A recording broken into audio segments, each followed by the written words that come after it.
हमारे समाज में जब भी महारथी कर्ण का नाम आता है तो लोगों को कर्ण एक ऐसे व्यक्ति लगने लगते हैं जिनके साथ पूरे जीवन भर अन्याय हुआ।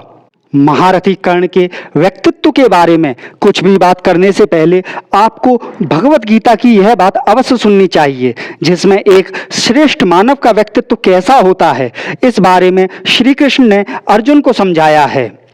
सर्व कामनाओं को सर्वथा जो तज डाले, जगत में रहे मुख जगत से मोड़ के।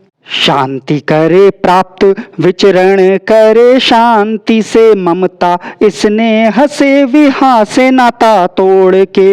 अर्जुन ऐसा योगी मोहित ना होता, कभी नैया ना डुबोता, पतवार कहीं छोड़ के। अंत काल आने पर ऐसा स्थित प्रज्ञ योगी, होता ब्रह्मलीन नाता ईश्वर से जोड़ के।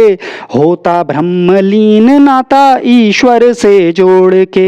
गीता में श्री कृष्ण ने स्पष्ट भाषा में समझाया है कि श्रेष्ठ पुरुष अपने किसी भी कर्म को भावनाओं की जंजीरों में जकड़कर नहीं करते।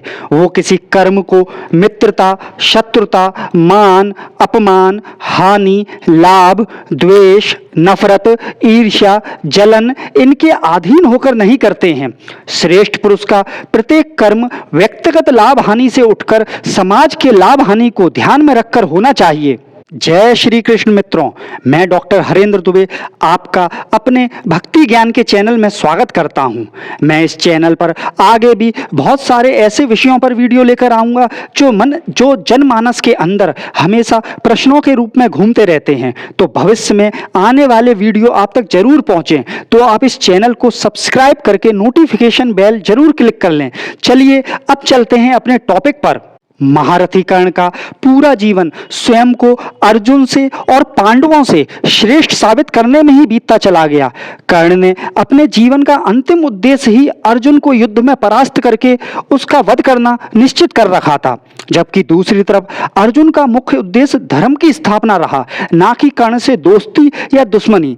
अगर आप गौर से देखेंगे तो स्वयं ही समझ जाएंगे कि अर्जुन ने हमेशा एक अच्छे विद्यार्थी की तरह अपने कैरियर को बनाने की कोशिश की, खुद को उठाकर, ना कि किसी दूसरे को गिराकर।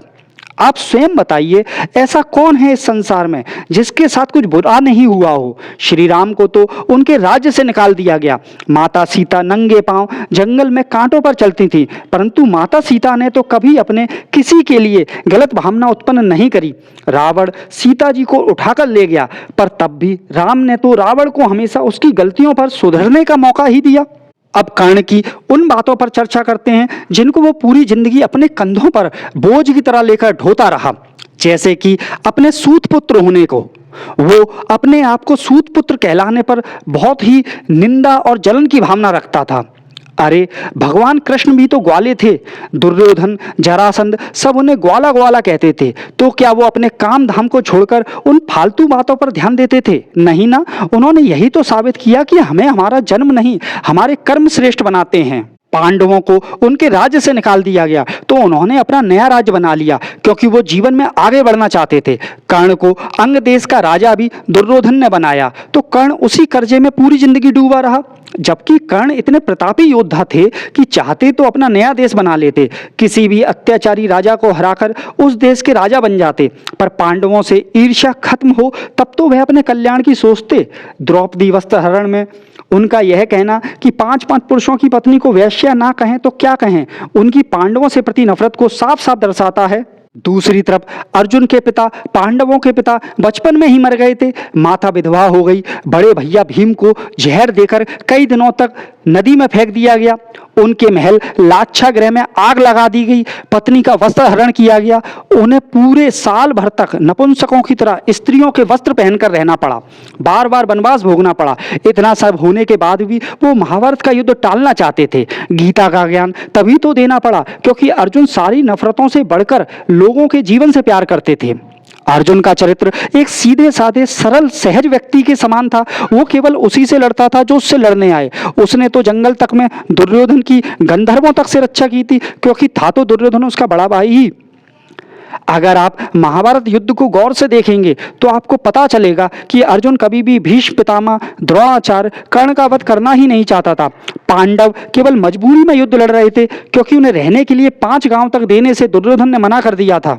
जीवन में कभी कुछ अच्छा तो कभी कुछ बुरा सुनने मिलता ही रहता है, परंतु इसका मतलब यह तो नहीं कि हम बदले की भावना में जिंदगी बिता दें।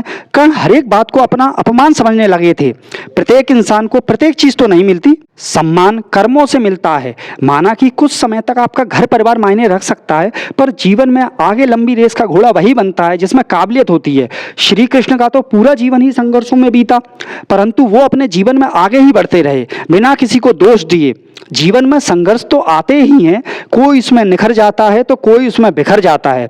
श्रेष्ठ पुरुष के कुछ लक्षणों को गीता में श्री कृष्ण ने बहुत ही मनमोहक तरीके से समझाया है, जो कि सूर्यपुत्र कर्ण कभी समझ ही नहीं पाए। पूर्ण मनोकामनाएं मन से जो तज डाले, रहे संतुष्ट सदा आत्म विलास में। दुख के आने पर जो विचलित ना हो, कदापि नहीं कोई स्पृहा सुख सुमन सुवास में। राग है न द्वेष जहाँ मोह नेह शेष, नहीं लेश मात्र अस्थिरता जिसके आभास में। शुभ से प्रसन्न हो न अशुभ से जो भय माने, ऐसा स्थित प्रज्ञ रमे योग रस विलास में। ऐसा स्थित प्रज्ञ रमे योग रस विलास में। जय श्री कृष्ण।